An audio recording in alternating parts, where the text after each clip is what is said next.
pourquoi est-ce que cette équipe n'a pas eu le droit de jouer avec son maillot à la Coupe du Monde cette nuit? Et oui, hein, pendant que la majorité des gens sont partis se coucher après le Maroc-Brésil, eh ben fallait attendre encore un petit peu parce qu'il y a une nation qui faisait son grand retour à la Coupe du Monde après 52 ans d'attente. Ce pays, c'est Haïti.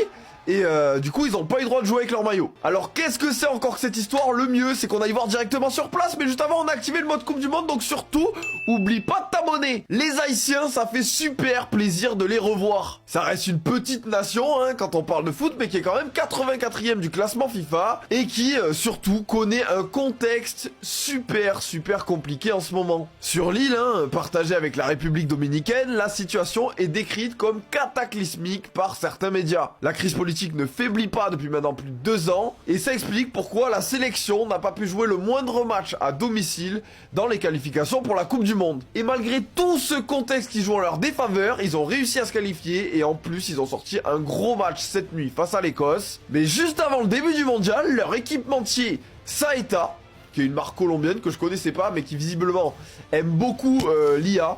Vraiment, il faut arrêter de faire des visuels comme ça. Bah eux, ils ont sorti 3 maillots pour Haïti à cette Coupe du Monde. Les 3 représentent les 3 couleurs majoritaires présentes sur le drapeau, hein, et regardez, ils ont tous un point commun, ce petit dessin en bas à gauche. Et c'est ce design qui va poser souci. Déjà, truc assez marrant avec ce dessin, c'est que sur la version bleue du maillot, le drapeau bleu et rouge d'Haïti, il apparaît blanc et rouge. Et les Polonais, quand ils ont vu le drapeau blanc et rouge, ils ont cru que c'était pour eux, parce qu'en plus, Polonais et Haïtiens ont un passif commun à un moment de l'histoire. Sauf qu'en fait, pas du tout. Pour le comprendre, faut remonter aux origines de l'île. Après que les colons espagnols se soient installés et réduit au néant les 100 000 autochtones qui vivaient sur l'île, ils vont importer des esclaves depuis l'Afrique pour le commerce. Les Français prendront ensuite possession d'une partie de l'île, et ça jusqu'à la bataille de Vertières, où les anciens esclaves ont vaincu l'armée de Napoléon, permettant à Haïti de devenir en 1804 la première république à majorité noire des temps modernes, et le deuxième État indépendant d'Amérique. C'est ça qui raconte ce dessin, et c'est d'autant plus fort quand on connaît la souffrance du peuple haïtien en ce moment.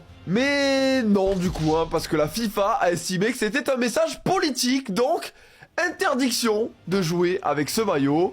L'équipementier a dû le retirer, et c'est la décision la plus hypocrite possible, puisque la FIFA elle-même est peut-être l'entité la plus politisée de la planète. Et pour cette partie qui prendrait des heures, le mieux pour comprendre cet énorme foutage de gueule, c'est d'aller voir directement la dernière vidéo que j'ai fait sur la plateforme rouge, avec tous les scandales de la Coupe du Monde, où vous comprendrez pourquoi Gianni Infantino, vraiment faudrait fermer sa bouche.